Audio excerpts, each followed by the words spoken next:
Long before Sandy made landfall in New Jersey, she was being watched closely. Photojournalist Anthony Allred was along for the ride when NOAA Hurricane Hunters out of MacDill Air Force Base chased the big storm.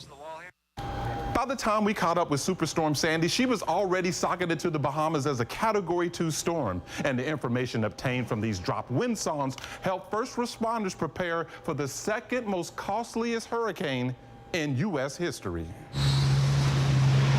Miami Center, NOAA 43, descending to flight level 180. From flights into Tropical Storm Bonnie in 1976. Okay, so we got, what, 12 miles to the wall here? To Hurricane Sandy last season. Questions on weather, purpose and objectives, what we're doing. This Orion P3 Hurricane Hunter has really weathered the storms. It does not have a lot of miles on it, but the miles it does have are pretty high impact. With a crew of a dozen Hurricane Hunters, all dressed in blue, these guys are ready to go to work, 8,000 feet above the raging ocean. When we're flying into a hurricane, we often bring 3 pilots, a meteorologist, flight engineers, navigators, technicians, lead scientists. Another thing they don't leave home without, these blue life vests. We call it a SWITLIC. It's an abbreviation for what it really stands for, but it's essentially a life vest that contains a variety of survival equipment that we'll need in the event that there's an emergency and we were to have to ditch in the ocean somewhere.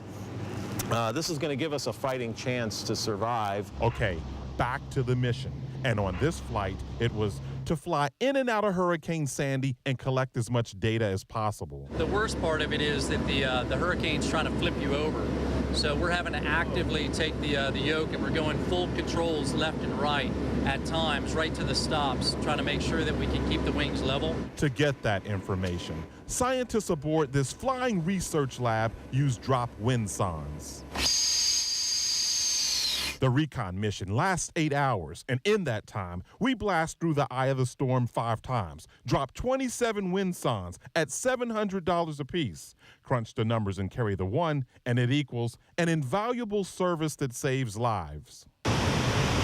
Meanwhile, about 1.5 miles down below, we later learned more than 70 people were killed in the Caribbean as a result of Hurricane Sandy. The center of the storm is just to the east of this big burst of convection. Flight director Ian Sears has flown through about a dozen storms, and when it's time to answer the call this season, he'll be ready. But there's just something exciting about the weather and something exciting about flying into a hurricane and seeing nature in its full force and fury that you can't help but to get excited. You just hope that the work that we're doing is helping the folks that are in nature's path stay prepared and get out of harm's way. So as you can see, the NOAA Hurricane Hunters based out of MacDill Air Force Base right here in Tampa serve a critical role in helping forecasters predict the next big storm. In Tampa, Anthony Allred, News Channel 8.